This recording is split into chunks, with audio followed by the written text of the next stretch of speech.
We're preparing to go live. Just a minute, getting things set up. Welcome to anybody who's here joining me on Facebook. Right.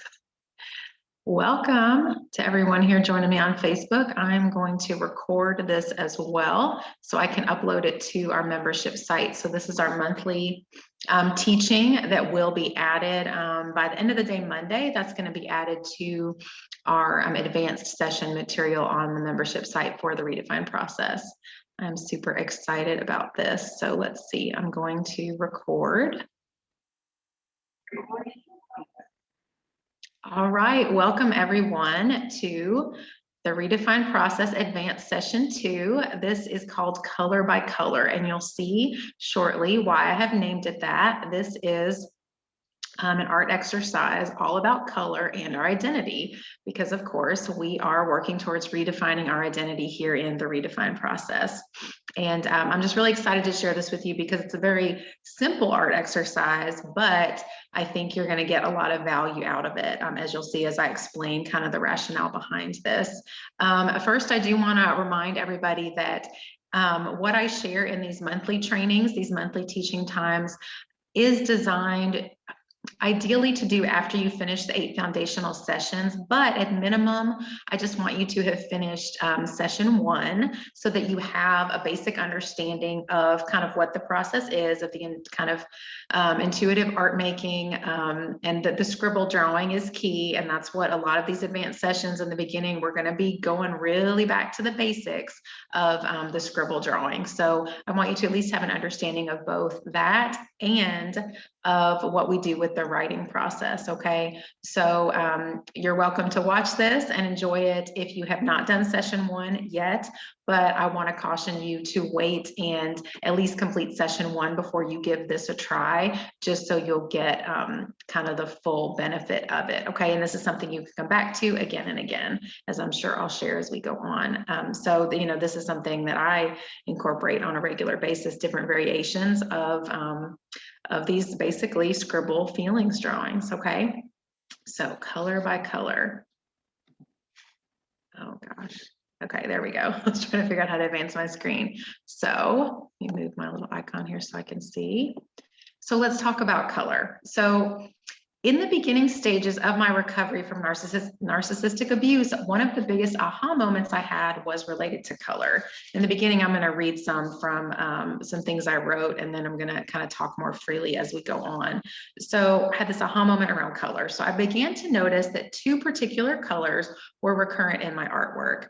I grew to understand that one of those colors represented the aspects of myself, my identity, my sense of self, that I was more comfortable sharing with others. So this was the Jennifer that most people knew, while the other colors signified much more vibrant characteristics that I often shied away from. So these 2 colors that started to come out were blue and orange, okay? And when I say that they started to come out, what I mean is that just intuitively, when I just kind of went with my gut and went with the colors that I felt like I wanted to use, these were 2 colors that were very prominent, okay? So the blue, you see, so these are both collages, a kind of mixed media really. I did a magazine collage, images from magazines, and then also paint, and on the one on the right, it looks like paint pen as well. And the one on the right, I added some tissue paper, the orange and yellow and sort of hot pink and red that you see there was tissue paper in the one on the right. So mixed media, but largely magazine collage.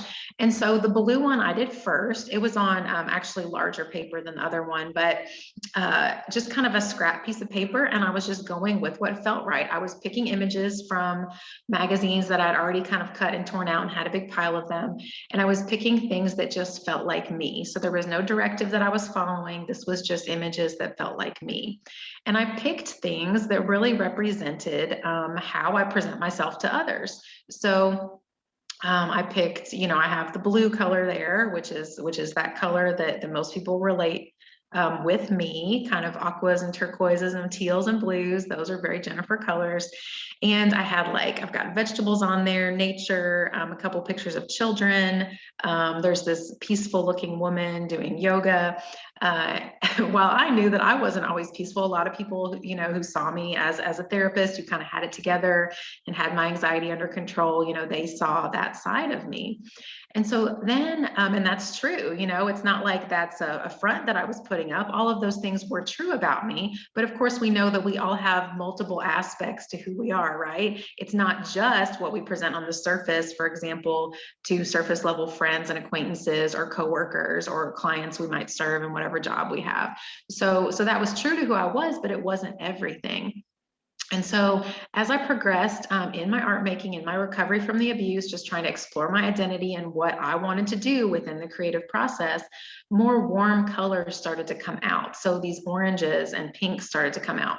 And it's interesting, you know, I was looking at this photo today of the collage on the right, and in my memory, I actually took this photo today because I couldn't find an old photo I had, and I pulled out the collage from storage.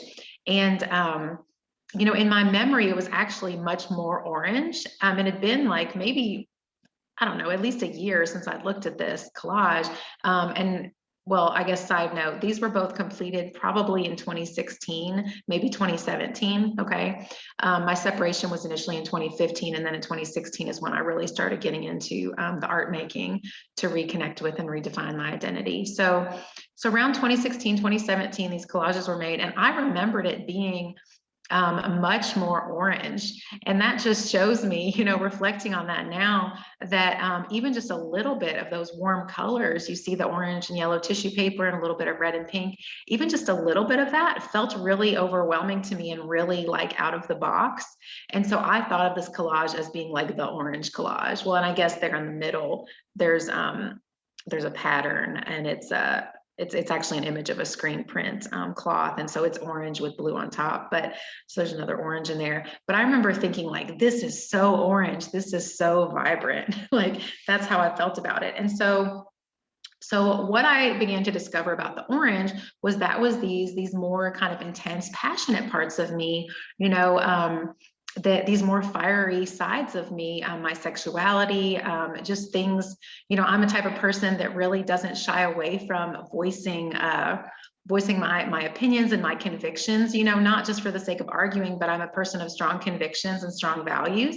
And I don't shy away from confrontation if there's, you know, a reason for it. Like I don't seek out conflict, but if there's something I want to stand up for, then I'm not afraid to say it. And so that part of my personality, you know, my femininity, which I had always kind of not been comfortable with growing up, like not really sure how to express my feminine side. I was kind of a tomboy as a kid. And so as you know, even if this was in my 30s, you know, growing into who I was as a woman, I was like, I want to express this. Like, how do I express this? I don't know. And it was just coming out in these oranges and other warm colors in my artwork. And you can see there's this woman, this beautiful woman in the middle, who I just thought was kind of the epitome of like kind of this persona that I wanted, not necessarily just what she looks like, but just, you know, kind of the way she was holding herself, like calm, but kind of very poised. And so, you know, not backing down. She had some power to her. And I liked her sort of messy but beautiful hair and dangly earrings. And then I put the words there, same old, with a question mark that was cut out from some sort of, you know, title in a magazine. And then underneath it, in the green, it says a revelation. And so that for me really referenced this revelation that I didn't have to stick with the same old, the blues and greens and the calm Jennifer. I could allow these other parts of myself to come out, again, like within this safe boundary, this safe container of the art making process. You know, in trauma therapy work, we talk a lot about containers and creating safe containers for our emotions and for all the trauma to come out. And, you know, an example of a safe container is, you know, the therapy session or the therapy office. And another container is artwork. And, you know, often I talk about doing mandala designs, circle designs, and that feels like an especially safe container for me often because it's calming and soothing, that circle. But yeah, so this art served as a container for me to explore not only these blue sides of me and to accept that, but the orange sides, the more fiery, passionate sides of me. So So, and this is just more examples of some artwork that I did during that time. These are actually images from an art gallery show that I did in 2019, where I had an opportunity, a great opportunity to exhibit all of this artwork that I had created over the previous few years in my recovery. And I got to do a gallery talk at the opening of the show and really share about this process that has now become the Redefined process. And even that image on the right, you can see there's a page next to it that was actually a page directly from my journal. So I shared just very raw and openly some of the pages from my writing, this responsive, reflective writing that I teach you all in the program. You know, that's what I did. And in this gallery exhibit, I shared some of those pages. And so you see these images on the left, they were more of the blue Jennifer. I had done some finger paintings of purple and blue, and then actually whited out a lot of it with white paint. This is acrylic paint. And then I chose to let just some of the colors show through in strategic places. And then I went back with a black ink pen, like pen and ink, where you like dip it in the liquid ink. And I went back and outlined and refined, you know, some details. And that helped me, you know, get a sense of control. I may actually pick out some of these pieces at later times to really highlight kind of what, you know, other aspects of the process that I used in them, because that process of kind of having the color, then subduing it, and then bringing out details with the lines, you know, there's a lot to that that I could speak about, but we'll save that for another time. Focus on the color here. So that was cool colors. And this one on the right, excuse me, is the warmer colors. I mean, this just has so much energy to it, right? You see this, like, again, it's like a circle. I like circles, but there's this burst. It's like bursting out of the circles. And I did finger painting on this, and you know, it was very expressive, and it was kind of simple. You know, there were a few layers to it. I couldn't figure out what I wanted to do. And then, you know, in the end, it was kind of simple. There are a couple more detailed areas, but it just really, it needed to maintain this energy and not be too kind of detailed and finished. And actually, both of these pieces, the left and the right images, are owned by different friends of mine now, which makes me really happy. And here's another example. This was owned by a friend as well. This contained both colors. So sometimes those two aspects of myself, these two colors that represented these two parts of myself in my artwork, they would sort of combat each other in my art, you know. And so so now if you've gotten into the session material, the session 1 through 8, you know that, you know, this is about the process, right? We're not judging ourselves. We're just kind of intuitively going into this without an end result in mind. So, you know, with this, for example, I ended up ripping off the bottom of the page at one point. It got crumpled and fallen and then flattened out. And then the crumpled aspect of the paper, it was like thick, heavy duty drawing paper. So I don't know, there was just this really interesting texture from the fact that it was crumpled, and that came to be kind of part of the meaning of it. You know, it was just very raw and real. And so again, with this, I had a lot of color on here, and then I whited out part of it and then worked back into it to sort of illuminate and draw out other parts. But you see there's that orange at the bottom, and I think you know, there was quite a bit of this that was orange, and then I did this sort of teal blue color. And in the end, it was just the orange hanging in there at the bottom. So that's where there's just a combination of the two. So I'm going to have two key points here. Key one is, so that by identifying these two different aspects of my personality that each of these colors represented, the blues and the oranges, I was able to begin creating a sort of visual language to describe myself. So let's think about that for a second. A visual language, what does that mean? Well, you know, a language communicates something, right? And so I was using these colors in nonverbal ways to communicate things that I couldn't quite make sense of in my thinking brain, like my cognitive brain. I couldn't quite put into words, but intuitively and emotionally that was coming out. And then that's where, of course, the writing process that we do, that brings it more into our thinking brain. So we start in our feeling brain, intuitively going with this color, and then the writing brings it into our cognitive rational thinking brain. Okay, so I was creating a language to communicate to myself and then eventually to others, you know, partially because I shared in this art exhibit, but also, you know, even now, just sharing my artwork with people or talking about the process the way I'm talking about it with you, it gives me this language in which to communicate about who I am. But I think really most importantly, it gives me a language to communicate with myself.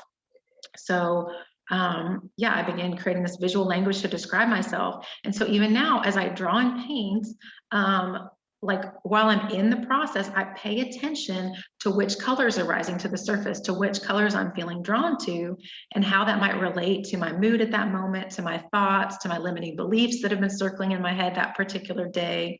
And this self-awareness is really foundational to my personal art practice and to what I teach you all, as I continue, to use these art therapy techniques in my healing, and this is what I want you all to do, where you're continuing to use this and pay attention to it and grow, to be more and more in tune, to be able to hone in more and more on, what that feeling side of your brain is trying to tell you through the colors that are coming forth. Now, also through the images and other things, we'll get to that in a minute, but, everything that's coming out in the work, that's sort of subconscious that you're not necessarily thinking about, but you're just intuitively going with it, that's really important information that some part of your brain, another aspect of you, is trying to tell you. Okay, so let's see. Yes, okay, so we're going to backtrack a little and just talk in general about color just for a minute, and then we're going to get to key concept number 2, and then I'm going to explain the art exercise, okay? And again, I'm really excited about it because it's so simple and easy to follow, but I think you can get some really great insight from it. I just love how kind of basic and foundational it is. So first, let's talk about color. So in the world of art, color is considered one of the most basic elements of design, along with features like line, shape, space, and texture. So it's used to communicate emotion. Like I was saying, it communicates emotion, and it brings images to life. And I'll talk more about color psychology in a minute, but it's, like, have you ever, thinking about how it brings emotions to life, have you ever found yourself experiencing an emotional reaction to a color while looking at a large colorful painting in a museum, or like when you walk into a room that's like painted really boldly, like more than just, your regular beige walls at home, you have a reaction, and that's the power of color at work. So according to color psychology, certain colors tend to evoke certain emotions from the viewer and can even affect our behaviors. So there are kind of these trends we see, these patterns we see in general. So we see, and this concept is used, this concept of color psychology is used in interior design, and also we see it in marketing strategies. So for example, a pale green might be used to paint walls of a doctor's office in order to like evoke a sense of calm in the patients, right? Or a bright red might be used in a retail store to encourage impulse, or a sleek kind of darker design might be used in a high-end store. That communicates more sense of like sophistication, right? So there's no doubt that our collective human brain has a tendency to respond to colors in some similar ways.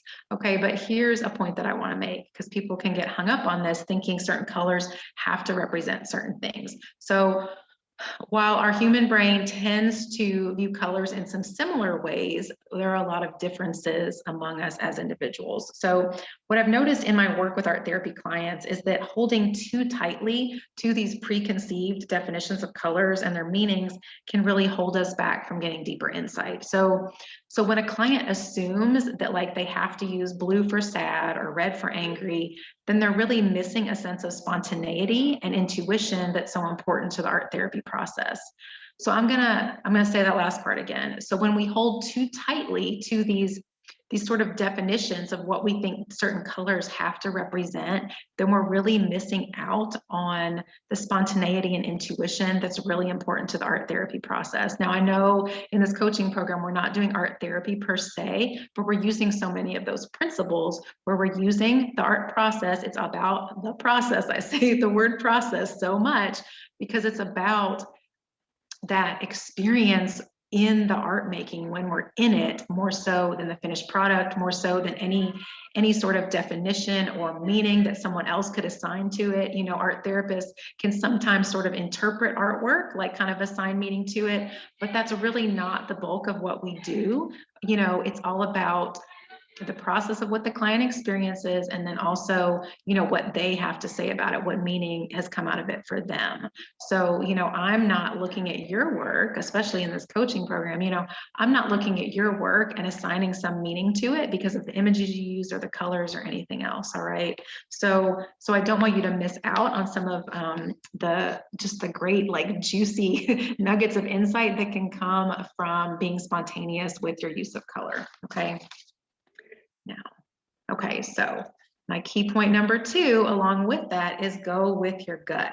So I always say, this is something I'm always saying, that if there's one place in life where there's no impulse control required, it's within the creative process. So as long as we're not, you know, vandalizing property or eating the paint, you know, you can pretty much do whatever you want. Like, you're free to do as you please when you're creating your artwork. And here in the Redefined process, we're also all about learning to trust ourselves and our intuition, like I was just saying. So one way that we practice this is to trust our gut instincts when it comes to choosing things like our materials, the size of our work, our style of mark making, our images, and our colors.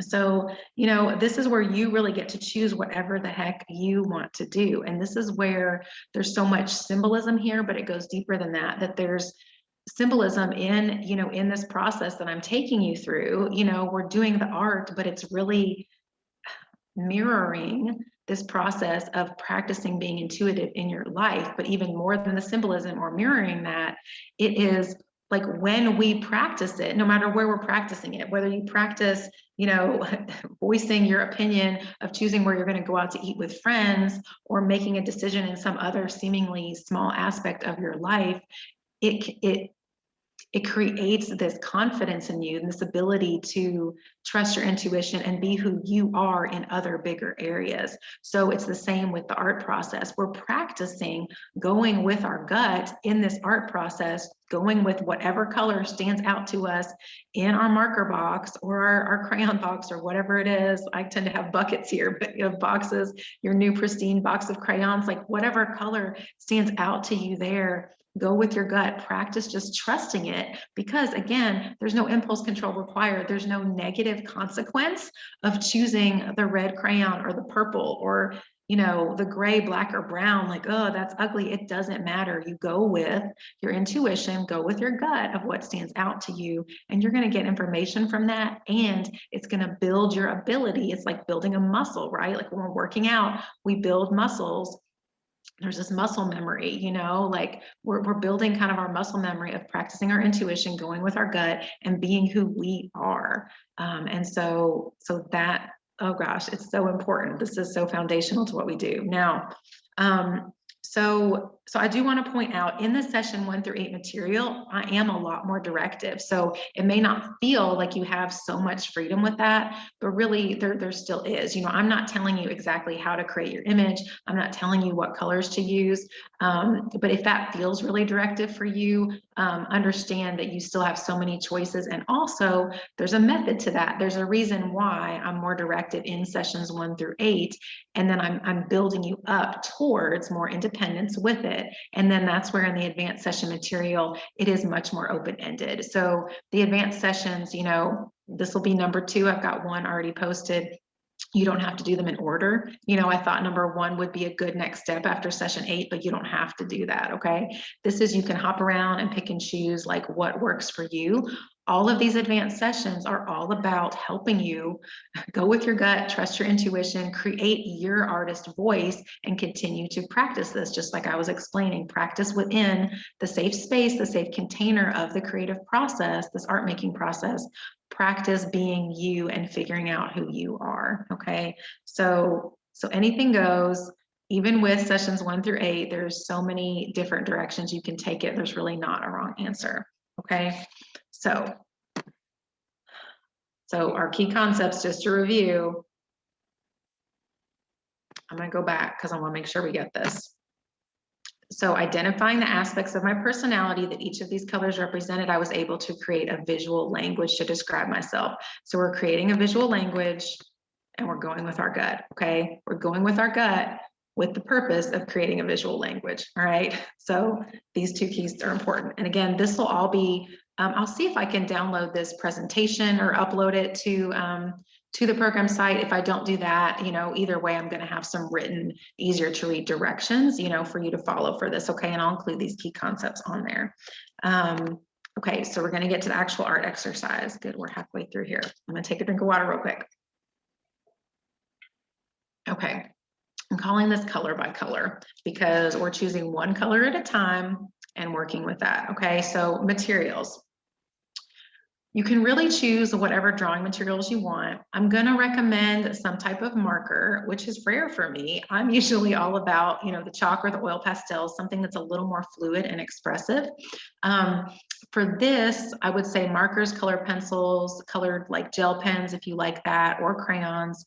But basically the point here is, so I always say you want to choose the right tool for the job. And what we're going to be doing here is we're going to be drawing and then writing with the same tool that you use to draw with. So if I'm drawing with a marker, I'm going to use that exact same color marker to do some of my writing. Okay. So this is different from the normal process that we do where you create your artwork using whatever media, and then you use like your pen or pencil, of course, to write, like whatever you're comfortable with writing. For this, we're going to use the same drawing tool to also write with. So that's why I'm recommending something that's easier to control. We use the right tool for the job. So we don't try to write in our journal with a paintbrush because that doesn't work, or even with an oil pastel, that's difficult. I do that sometimes because I like to write in big capital letters sometimes, or I'll write on the artwork. You can write with an oil pastel or a piece of chalk, but it's not really the best tool for the job. So I think markers, something like a Sharpie marker or, Crayola markers, whatever you have, would be best because it still allows for a little more expression than like a colored pen or a colored pencil. But you can also write well with it. So marker is what I recommend for that reason. But if you find that for whatever reason it's hard for you to write with markers, then you can use a colored pencil or a colored pen if you have that. Okay. And then paper of your choice. So I'm going to show here, my sketchbook is what I used, but you can use a huge piece of poster board or like fancy drawing paper or just white copy paper, construction paper. It doesn't matter. I mean, I do think white paper or, just kind of an off white, like a neutral light color, but it doesn't matter what type. Okay. And this is really simple. So you're going to choose one color at a time, go with your gut, like I said. And so what we're going to do, so I did this earlier and I tried to be as kind of true to myself, even though I knew I was doing it for this, I still really went with my gut. And I found myself in the process, at a certain point, like thinking, oh, what color should I choose next for this demonstration? And then I was like, no, Jennifer, just practice what you preach. I went with my gut and genuinely chose colors that stood out to me. So I practiced this just today, this process. So the colors you see here are things that really stood out to me. So this yellow, so I was using these 2 jars of Sharpie markers, like you saw in the photo, got them here. These are more regular kind of markers. They're not permanent, that are the Sharpie brand though. I really don't like those that much.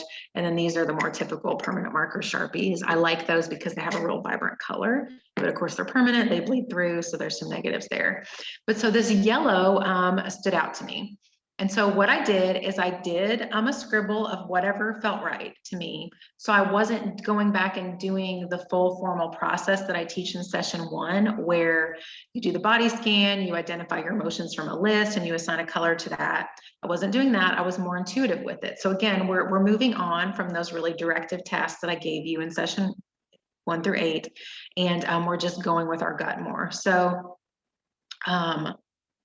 So what I did here was I just picked whatever color, and I didn't think initially about what feeling that is. I did not think, this yellow marker, I'm picking this because I'm happy today. It stood out to me and I picked it. Okay.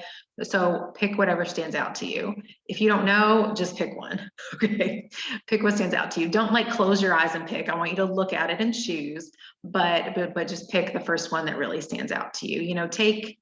Take 5 to 10 seconds to like look at it. And I think one will pop out. Okay. So actually I may put that in the directions to, spend a few seconds. All right. To consider what color you need to use. So I picked this yellow, and then on the paper next to it, if you're doing a sketchbook, you can do it on 2 pages like this, or you can do it like on a totally separate paper, not bound together, whatever you want, but on a separate paper.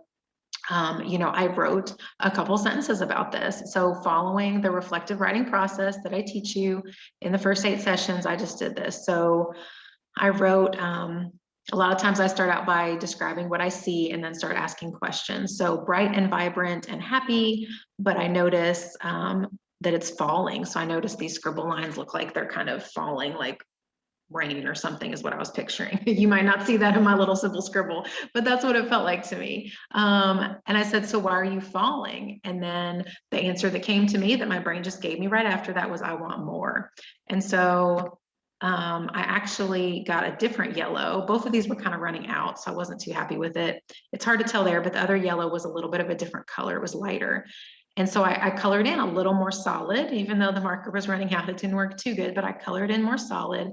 And I wrote, it feels fuller, more me, more, I don't know what, I've got it written down here, how I am right now. So more how I am right now. So I was feeling very happy and full today. So I wanted that yellow to be more full, yeah. Then I picked another color. So what we're doing here is we're choosing a color, you're scribbling for however long you want to scribble, and then you're writing for however long you want to write. I mean, at least a few sentences, but I mean, I honestly could have done like a whole page on each of these colors, okay? But for the sake of this demonstration, I was doing a few sentences, so it would all fit on this page. You can write as much as you want, at least a few sentences, okay? And just like with the scribble, with the scribble, we're not worried about what it looks like. We're just making lines, shapes, colors, whatever feels good. It's the same with the writing. You're writing whatever comes to your brain when you look at that scribble. And it may not make sense. It may sound ridiculous, but you're just writing it. And then later you go back and make sense of it when you read over it, okay? This is a hard process to get comfortable with. If you're still struggling with it, the advanced session 1, I really, really strip it back for people who really need that. And so you can go look at that activity for help there. So, but I think, the more you do this, the more you get the hang of it. So I've got some background noise outside. I hope that doesn't disturb you all too much. Then I picked an orange. It looks kind of red here, but it was an orange Sharpie. And so I drew these 2 circles. I drew another couple of lines, scribbled in a little bit inside one of the circles. And I wrote my orange. Again, this is my vibrant side of myself that I like now, that I'm much more comfortable with as a result of using it more in my art. Like I practiced having that orange come out in the safe container of the art. And now I love that part of myself. So I put my orange. I needed to tap into you, my very vibrant side, the everything, all that is behind what I do, the me that is finally free, okay? And this was a little abbreviated because I was doing it for the sake of this, but again, that was just what came to me. So next I chose blue. So we're just literally going through the crayon or the marker jar and picking. So the blue, that's my blue that I also love, that's a part of who I am. And that was a big wide Sharpie. I enjoyed coloring in some more solid with that. It's just whatever felt right to me. My blue that tempers me, that keeps me whole and sane, the beauty that is the calm and the God that holds me all together. So this is what balances out the orange sides of me. So I don't want to see the view as the blue as negative, just because yeah, for a long time I felt like that was all I could show. It's not bad. It's a legitimate part of who I am. That's good. It balances out the orange. And then I picked up the gray. This is where, I mentioned I questioned myself. I almost got another color, but I was like, no, I was feeling the gray. So I went with the gray and I just colored in a little bit on the side. I put gray. It's even calmer than my blue. It's low. Sometimes bad, but not always.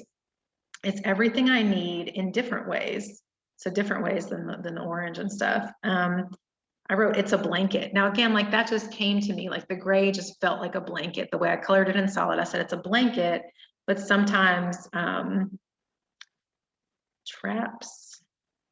smothers, but sometimes smothers.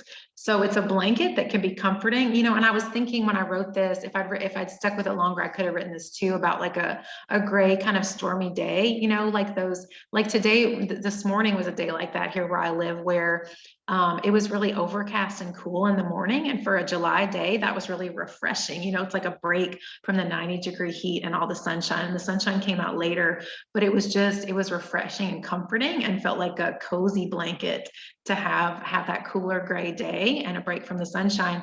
But then I put, but sometimes it smothers, because also like rainy gray days for me can be really depressing. And so I think there's some balance needed there for me with that sort of gray feeling. Like sometimes it feels good to be quiet and low, and honestly, sometimes to be a little bit depressed just feels like a familiar friend, but we don't want to just wallow in that and stay in it. So it can be smothering too. And then the red. So I've talked about this recently in some of my coaching calls. The red this has been like my third color in addition to the blue and orange that's been coming out a lot for me lately. And I knew it was going to happen, but I was like, I don't know, I kind of was saving it to last, I think.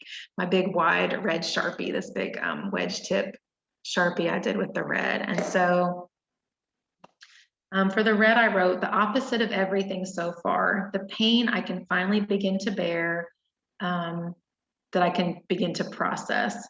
It motivates me, it moves me. And I think that's this arrow shape here pointing down. It's giving me my direction. I love it and I need it, even though it's, what did I write? It's hard for me to read my handwriting, even though it's unwrapped, you guys tell me what you think that says. Even though is it unsafe? I don't know. So the red, I've learned it represents some deeper pain, some deeper wounds, like childhood wounds that now I can go back and look at and process. And I'm really doing that. Because it's like I had to heal kind of this more surface level stuff from my abusive marriage first, and then now I'm able to dig deeper to some kind of more core pain issues that are just like, we have these little, not little, but like these limiting beliefs and pain points and just sort of little triggers that we can get so accustomed to that exists like underneath the surface at this low level, that just, it feels like it becomes a part of who we are. And as we do more of our healing, we notice it more, we're more aware. So I've become more and more aware, like painfully aware over the past few years of that underlying feeling of just like guilt and like I'm always wrong just for existing. And of course, the narcissist in our lives, wanted to point that out and wanted to make us feel this way. But I realized for me, and this isn't true for everyone, but for me, that already existed at some level before that abusive relationship. And so that's coming from childhood experiences with parents, with peers, with teachers, a lot of different sources. And so, it's just kind of always there. And I've become more and more aware of it. Whereas I think I used to not even realize it because it was so subconscious. It was just such a part of who I was, this low level sort of anxiety and fear and guilt. And so, it's really been apparent to me. It's been a lot louder lately, not because it's worse, but just like I'm noticing it more. Like, what is this? Like, this doesn't need to stay here. Like, I'm not this person. Like, I've progressed so much. So now it's coming out in this red in my artwork. And the way I figured that out, and I apologize if you heard this a lot before because I've explained it other places here, but I just started noticing a few months ago that the red crayons, the red markers were standing out to me. So this process of trusting my gut, the red just came and I just trusted that. So I've just been using the red quite a bit, just because it stood out to me. And I've never liked the color red. I do not enjoy red. It always felt very abrasive to me and uncomfortable. Again, I liked those blue and green colors most of my life. The red I just thought was ugly, like fire engine red. I just didn't like it. It seemed like a lot of, I worked with kids for years, and a lot of little boys, their favorite color is red. And I shared this in an Instagram live the other day that I couldn't even fake it with like these little like 8-year-old boys I used to work with. They would say their favorite color was red, and they would ask if I liked red, and I'd be like, no, I don't like it. I think it's an ugly color, but I'm glad you like it. That's your favorite color. I like blue and green. I really disliked it and felt uncomfortable with it. But now so it makes sense that that's representative of this pain and all of these deeper things that like I have not wanted to address, or just, kind of that my brain couldn't handle, right? Like my brain couldn't handle it until now, but now I'm in a healed enough place where I can go back and dig deeper and I can handle the red. And I'm kind of starting to like it. I don't want, to paint like the walls in my house red, but it's becoming this sort of familiar friend in my artwork now, like the blue and orange, and I trust it. I trust it when it comes up, and it's going to give me some insight because of like the way I'm emotionally responding to the red when I'm using it. I hope that makes sense. Like it evokes an emotion in me. Like I was saying earlier with this was color psychology in the beginning, it evokes an emotion in me, and that causes me to pay attention to that emotion, and then I can process it through the writing process. Like, what is that? What does that emotion mean?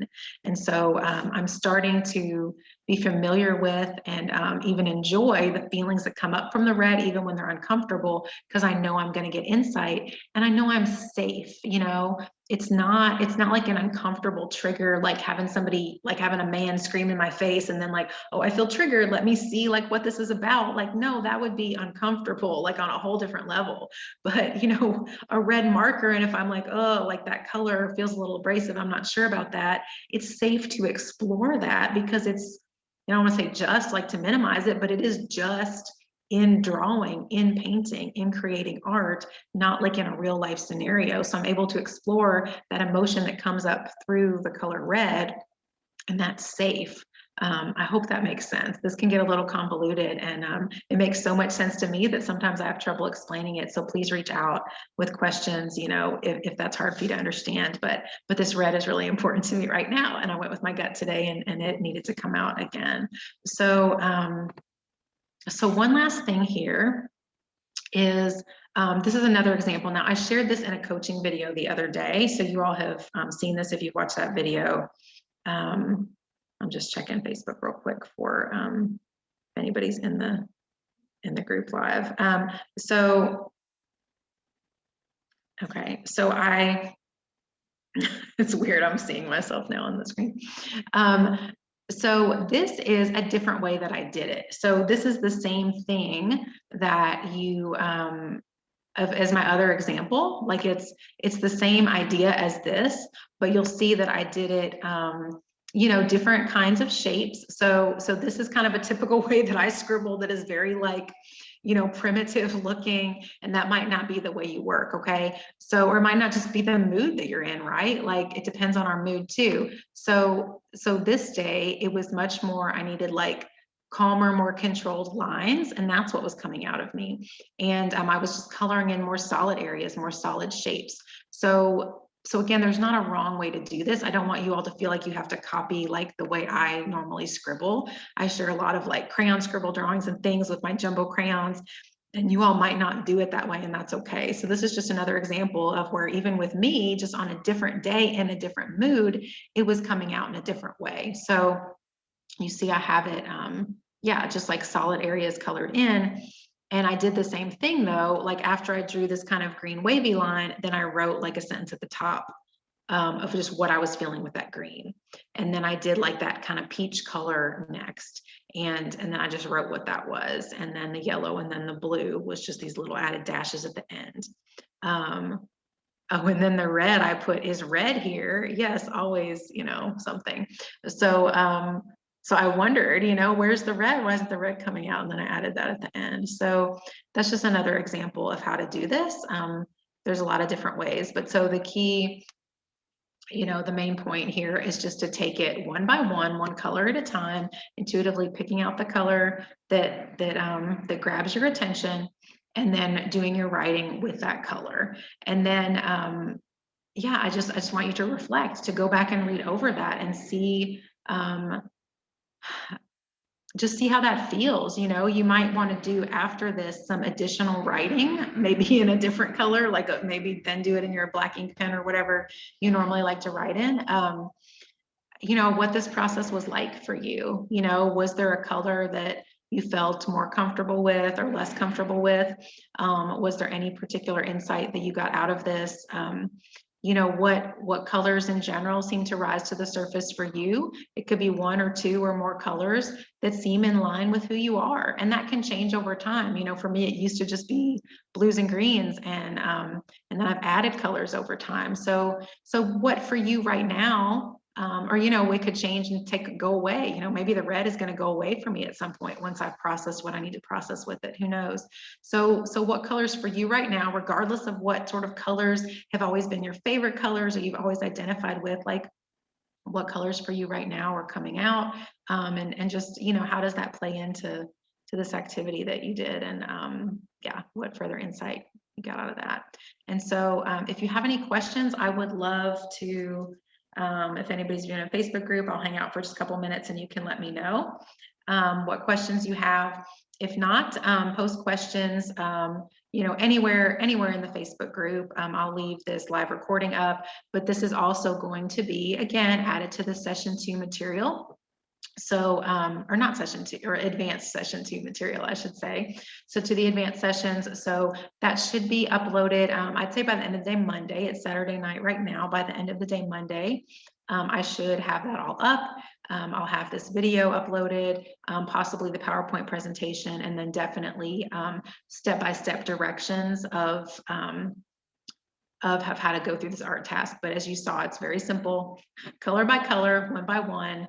Choose a color, do the writing. So again, if you haven't done session 1 and the sessions 1 through 8, then that's not going to really make full sense to you. So at least do session 1 in the foundational beginning part of the Redefined process.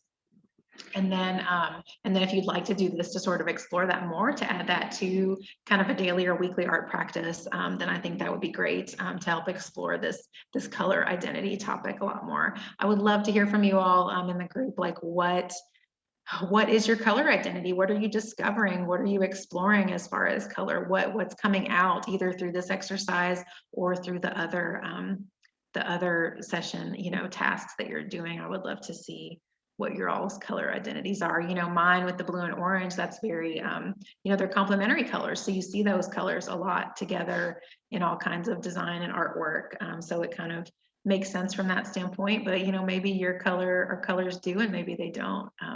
Yeah, I'm just so interested to hear about this from you all. Okay. Thank you so much. I'm gonna stop the recording, and I'll see you all in the Facebook group.